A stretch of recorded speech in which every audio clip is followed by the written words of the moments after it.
Hello! ఈరోజు get ready with మీ చేస్తున్నాను. అది గూడా నా బర్త్‌డే షాపింగ్ కోసమని. ఇంకా మా సుదర్శన్ ఏమంటే బర్త్‌డేకి నాకు మంచి డ్రెస్ కొనిస్తాను రెడీ అవ్వమన్నాడు. అందుకే ఎంత హ్యాపీగా గబగబా రెడీ అయిపోతున్నాను. ఫస్ట్ అయితే నేను ఫేస్ వాష్ చేసేసుకున్న తర్వాత ఫేస్ సీరమ్ అప్లై చేసుకొని ఒక మంచి మాయిశ్చరైజర్ అప్లై చేసేసుకుంటాను. దాని తర్వాత సన్ స్క్రీన్ అప్లై చేసుకుంటాను. దాని తర్వాత ఒక్కొక్కసారి ఫౌండేషన్ అప్లై చేసుకుంటా రేర్‌గా. మరి రోజు ఇలా ఎప్పుడు అంటే అప్పుడో చేసుకోను. ఇంకా మెబ్లిన్‌ది లూజ్ పౌడర్ ఉంటుంది కదా! అది వేసుకుంటాను. ఇంకా ఐబ్రో పెన్సిల్‌తో ఐబ్రోస్ చేసుకుంటాను. దాని తర్వాత కాజల్ వేసేసుకుంటాను. ఇలా నార్మల్‌గా సింపుల్‌గా షాపింగ్‌కి వెళ్ళాలంటే. ఇంకెప్పుడైనా ఎక్కడికైనా మరి డిన్నర్‌కి అలా వెళ్ళాలి అనుకుంటే అప్పుడు మస్కారా అని, ఐలైనర్ అనేసి అప్లై చేసుకుంటాను. ఇంకా ఇది నా favourite. One of my favourite lipstick అనమాట.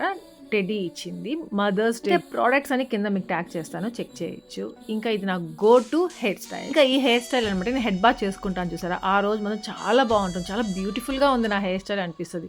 ఆ next day, second day afternoon నుండి కొంచెం చేంజ్ అవుతుంది. థర్డ్ డే ఏమంటే ఇంకా ఆయిలీ అయిపోతది. మళ్ళీ హెడ్ బాత్ చేయాల్సిందే. ఇంకా పర్ఫ్యూమ్ వచ్చేసి ప్లమ్‌ది వెనిలా వైబ్స్ అనేసి చాలా బావుంటుంది. ఇంకా ఈ వాచ్. సో, అంతే. నేను రెడీ అయిపోయాను సింపుల్‌గా. దాని తర్వాత ఒక మాయిశ్చరైజర్ అంటే బాడీ లోషన్ ఒకటి అప్లై చేసుకుంటాను. ఒక్కొక్కసారి డ్రైగా అయిపోతది. ఇంకా మెయిన్‌గా ఇలా బయటెళ్ళినప్పుడు కొంచెం వైట్‌గా అలా ఉంటుంది కదా! లెగ్స్ కానివ్వండి, హ్యాండ్స్ కానివ్వండి.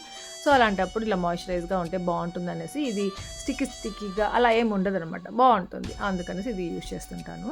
ఇంకా దుపట్టా లేని డ్రెసెస్ మీద ఇదిగో ఈ దుపట్టా వేసేసుకుంటాను. ఇది కూడా నా గో టు దుపట్టా అనేసి అనుకోనేసేయాలి. ఎందుకంటే కొన్ని ఇయర్స్ నుండి వాడుతున్నాను. ప్రతి డ్రెస్ మీద ఇదే వేసుకుంటుంటాను almost. So, get ready with me అయిపోయింది. నెక్స్ట్ షార్ట్‌లో షాపింగ్‌కి వెళ్దాము.